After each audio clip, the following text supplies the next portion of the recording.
I just watched this amazing interview from Karen's press conference in Florida. Go check it out.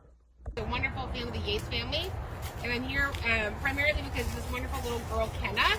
And so I just wanted you guys to meet her and meet her mom and kind of just a little bit tell us about Kenna's disability. Okay, this is Kenna.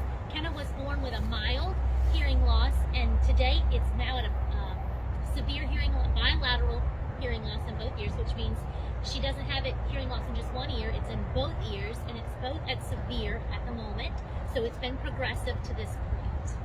Okay, and how long have you known that Kenna's had a hearing loss? We've known Kenna has had a hearing loss since she was born. At the newborn screening in the hospital, they told us that she did not pass the screening. So from there, we went to specialist to find out that she had, at that time, a mild loss. And so how long has Kenna been in public school? Kenna has been in public school since she was 3 years old. Through Child Find, we found that we could put her in public education at the age of 3 to get her services she needed. Okay, and so did you get good services between 3 and 5? Between the ages of 3 and 5, we got the bare minimum at the public school education level. She was just given 30 minutes a week DHH, and her speech, obviously, she got that as well. And so, what is DHH?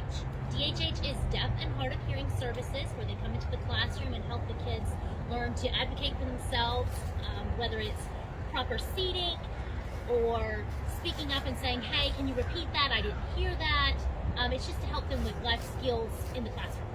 Okay, and so when a student is deaf and hard of hearing, that means it's a educational eligibility. The severity of their hearing loss is such that it impacts their ability to access the general ed curriculum.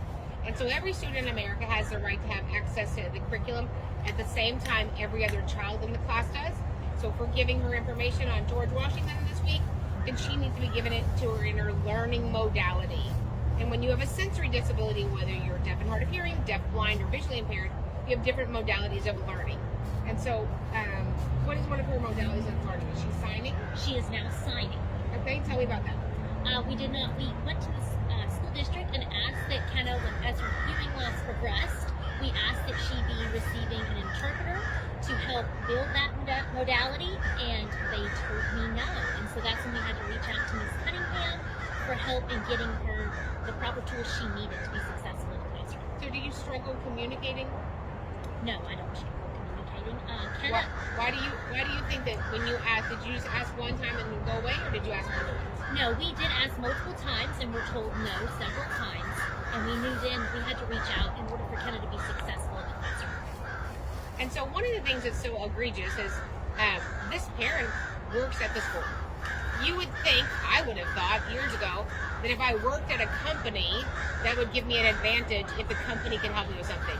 And when I tell you that probably 20% of my families that I serve are school-based members, this is exactly how they're treated. Like, somehow you should have been nice, and why did you have to do that, and just give us a chance. And when I talked to the school district, they told me that she could have an interpreter for 2 reasons. 2 reasons, write this down.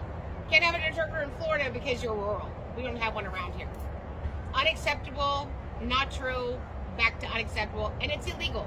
When we educate kiddos with special needs, we're supposed to test them for special education and related services. An interpreter is a related service. And so what we don't get back with kids with disabilities is time.